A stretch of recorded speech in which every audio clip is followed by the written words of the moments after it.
Today here we have an '03 Kia Optima, which has the weirdest sound coming from the engine bay.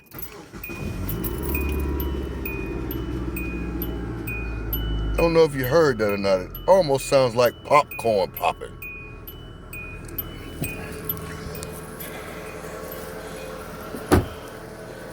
When it's really what I think here is we gotta locate it.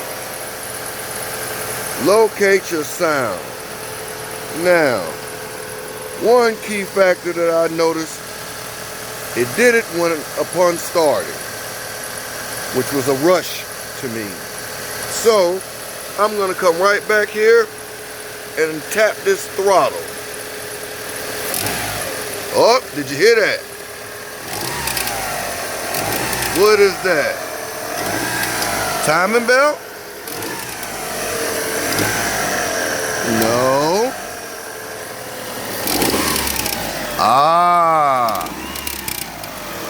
that's what it is.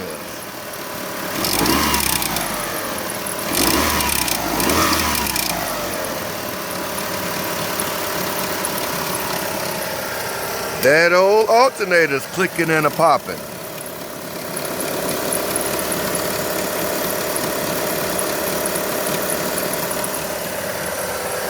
Get back with you in a second.